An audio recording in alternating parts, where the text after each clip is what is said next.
commenter, liker, abonner et partager. Merci.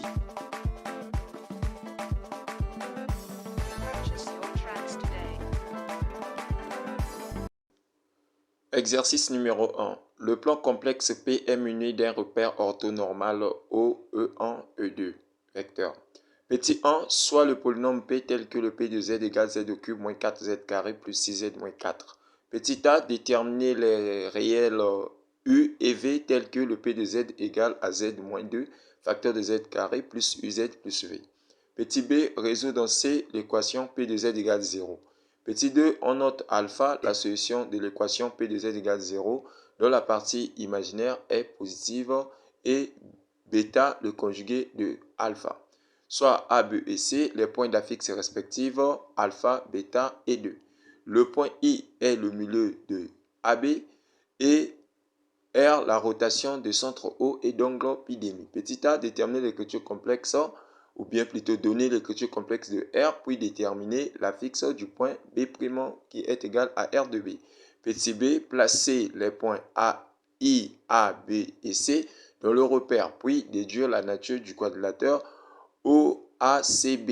Petit 3, soit F l'application de P privée du point C, dont P qui au point M d'affixe Z associe le point M' d'affixe Z' défini par le Z' égale à Z moins facteur de 1 plus I divisé par Z moins 2. Petit a, déterminer le F de A et F de B. Petit b, déterminer le point E tel que le F de E égale 0. Et petit c, quelle distance représente les réels, le module de Z moins facteur de 1 plus I et le module de Z moins 2.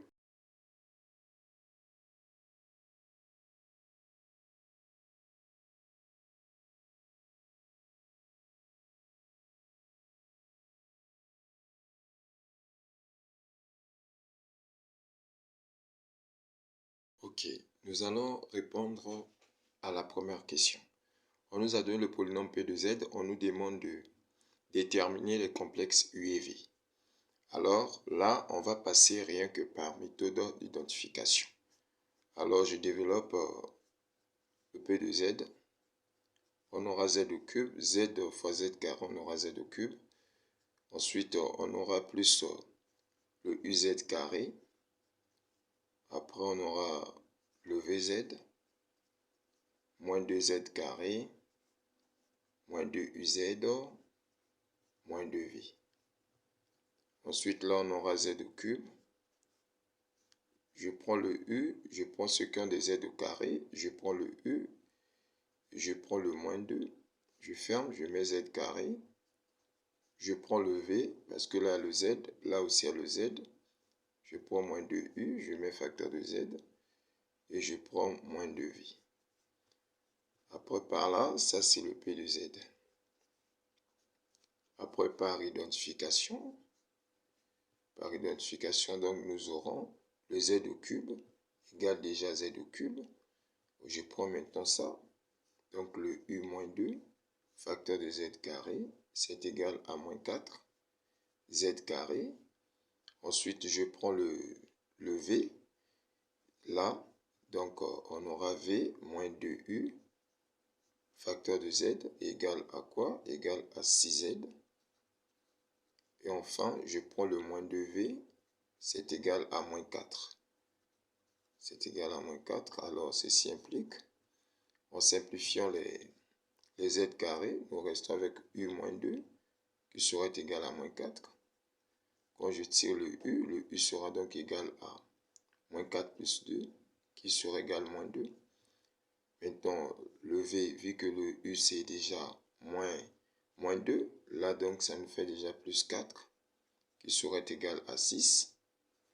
Alors quand je tire le V serait égal à 6 moins 4, qui nous fera 2. Ensuite, là si on tire le V, les moins vont se simplifier, on aura 4 par 2. 4 divisé par 2, ça nous donne 2. Donc d'où, ici le U égale moins 2, et le V égale 2. Voilà. Et la deuxième question, on nous dit résoudre dans C l'équation P de Z égale 0. De résolution dans C. L'équation P de Z égale 0. Alors, je connais déjà le P de Z sous forme factorisée, c'est Z moins 2, facteur de Z carré, plus le U c'est moins 2, donc ça devient moins 2Z, et le V c'est plus 2, donc plus le 2. Voilà, c'est cette équation qu'on va poser égale 0. Donc on aura Z moins 2 égale 0. Ou encore, on aura le Z carré moins 2Z plus 2 égale 0. Là, j'ai l'équation 1, ici j'ai l'équation 2. Je prends l'équation 1, on cherche à résoudre. On a Z moins 2 égale 0. Quand je tire le Z, c'est égal 2. C'est la première solution. Deuxième solution, je constate que là, c'est l'équation de second degré. On va calculer le discriminant. Calculons du discriminant. Alors, le discriminant qu'on va prendre, ça sera le discriminant réduit. Ça nous fait donc moins 0 carré, moins AC1 et CC2. Donc, du coup, ça nous fait moins 1. Donc, le discriminant est inférieur à 0. Elle admet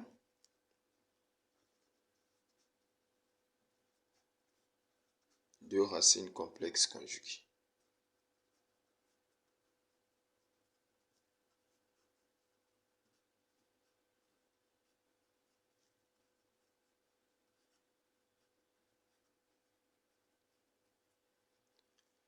Alors, donc là, on aura Z1 égale A moins B moins I, racine carrée de la valeur absolue du discriminant. Vu qu'on a pris le discriminant réduit, donc là, on aura les primes divisé par A. Et le Z2 égale A moins B prime plus I, racine carrée de la valeur absolue du discriminant réduit, divisé par A. Or, la valeur de B', c'est moins 1, avec le moins de la formule, moins I, racine carrée de la valeur absolue de moins 1, divisé par A, c'est 1, donc on aura 1 moins I. Là, on aura 1 plus I, racine carrée de la valeur absolue de moins 1, divisé par 1, qui me fait 1 plus I aussi. Alors, donc, d'où la solution finale, vu que c'est une équation de troisième degré, donc il nous faut 3 solutions. Voici la première solution qui est le 2. Deuxième, c'est 1 moins I. Et troisième, c'est 1 plus I. Voilà.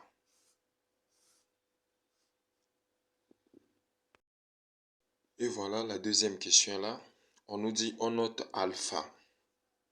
La solution de l'équation P de Z égale 0 dont la partie imaginaire est positive.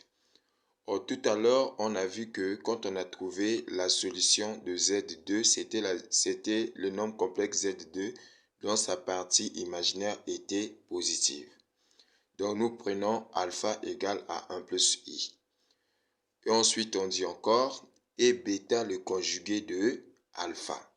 Or, nous savons que le conjugué d'un nombre complexe, le signe qui change, c'est le signe qui sépare la partie réelle et la partie imaginaire.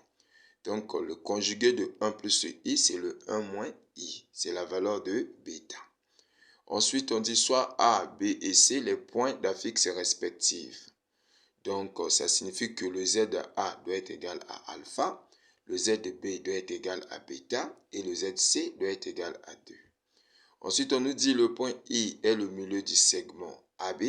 Donc, on peut noter le Z de I égale à Z de A plus le Z de B divisé par 2. Parce que le I est le milieu du segment AB. Ensuite, on nous dit encore R, la rotation de centre O et d'angle pi demi.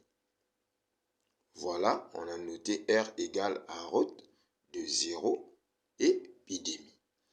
Ensuite, on nous demande de déterminer le point B' tel qu'on a donné le B' égale à R de B. Petit a, écriture complexe de R, puis déterminons le point B'. Alors, ici là, on sait que le R a pour écriture Z' moins l'oméga égale à exponentielle de Iθ, facteur de Z moins oméga. Or, notre oméga ici, là, c'est le point O. Donc, on aura ZO égale à exponentielle. Notre angle, c'est pi demi, facteur de Z moins le O. Alors, donc là, on aura le Z' égale à l'exponentielle de I pi demi, le tout multiplié par Z. Parce que nous savons que le ZO, c'est déjà 0. C'est l'origine du repère. C'est déjà 0. Donc, nous restons avec ça. Alors, vu qu'on me demande l'écriture complexe de R, j'écris la forme exponentielle d'abord sous forme trigonométrique.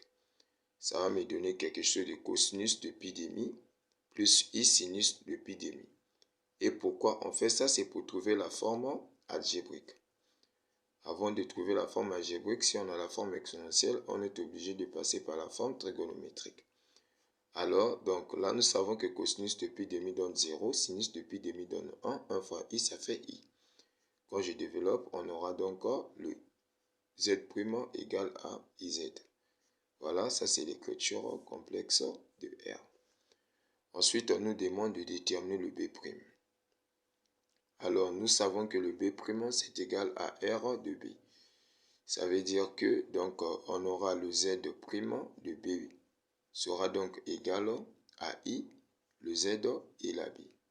Ensuite, donc là, on aura le Z' de B serait égal à I multiplié par le ZB. Or, le ZB, nous savons que le ZB c'est égal à bêta. Donc, du coup, on aura donc le 1 moins I. Alors là, si on développe, on aura donc le Z', ça sera donc égal à I moins le I carré. Or, nous savons que le I carré égale à moins 1. Donc, du coup, on aura donc le Z de B', ce sera donc égal à 1 plus le I. Ou soit le point B' a pour coordonnée l'abscisse 1, l'ordonnée 1. Voilà. On nous demande de placer les 4 points là dans le repère. Le I, nous savons que le I, c'est le milieu du segment AB. En remplaçant le ZA par sa valeur, on aura 1 plus I. En remplaçant le ZB par sa valeur, on aura 1 moins I. On constate que les I vont se simplifier. On va rester avec le 1 plus I qui nous fait 2. 2 divisé par 2, ça donne 1.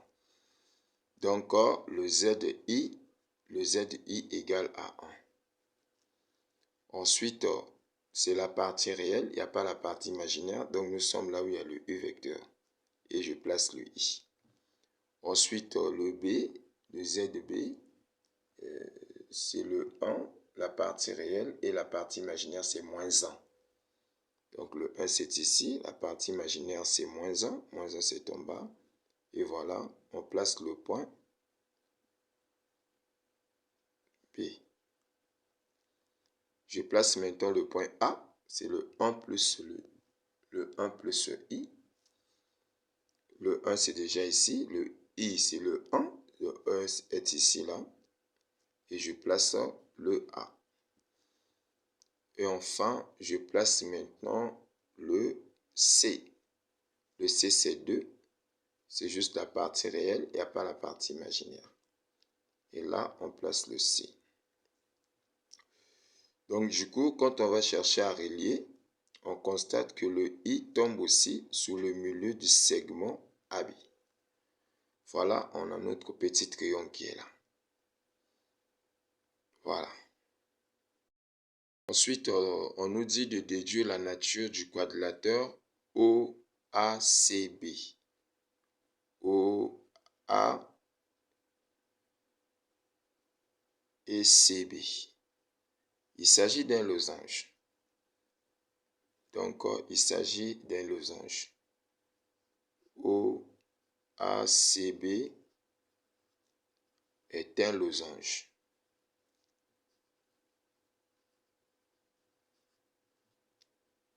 Voilà. Alors, on nous dit donc, on nous a donné l'application f, donc z' égale à z moins 1 plus i divisé par z moins 2. On nous demande de déterminer le f de a et le f de b. Alors nous savons que, on sait que le z' en p prend la place de f de z. Donc ce qui revient à dire que donc là le f de z en quelque sorte, ça peut s'écrire comme ceci. Voilà. Ensuite là, si je vais calculer le f de a, ça devient facile. Donc là on aura za moins 1 plus i divisé par le za moins 2. On a la valeur de za. Le za, c'était quelque chose de alpha. Or, nous savons que alpha, c'est un nombre complexe dans sa partie.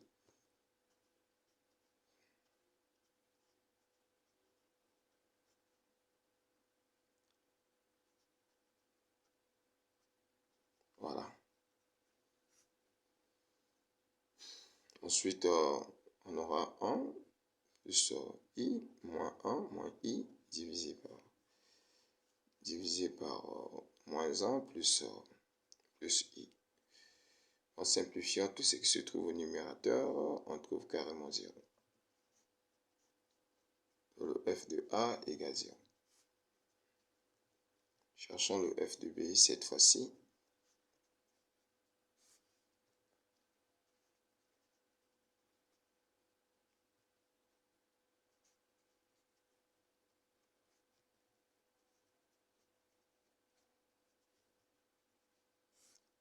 Ensuite, le zb donc, c'était le conjugué. Donc, le zb, on peut prendre le 1 moins i.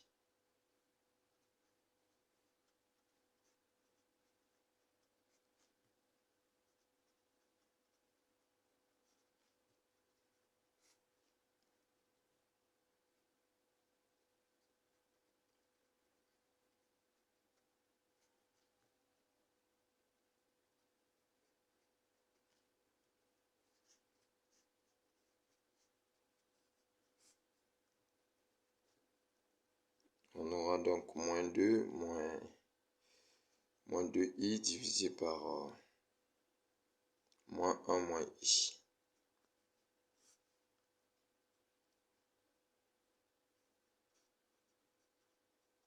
On met le moins d'un facteur et ici on met le moins facteur. Ça nous reste 2. Donc le f de b égale 2.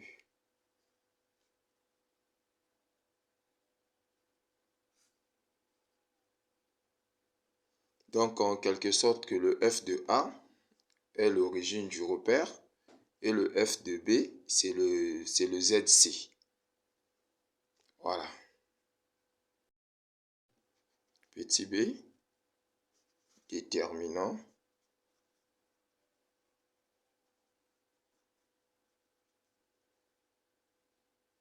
le point E tel que le f de E égale 0.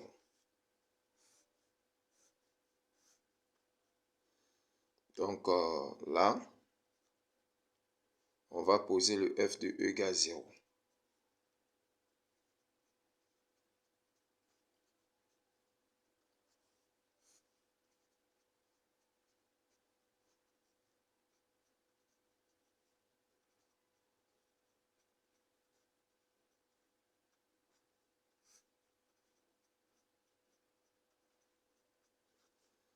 Produit de moyen égal au produit des extrêmes. On reste avec le ZE moins 1 plus I égale à 0 facteur de ZE moins 2. On aura ZE facteur de 1 plus I égale 0. Si je tire le ZE, ça serait égal donc à 1 plus I. Donc, en quelque sorte, on peut dire que le ZE, c'est égal à alpha, ou bien ZA.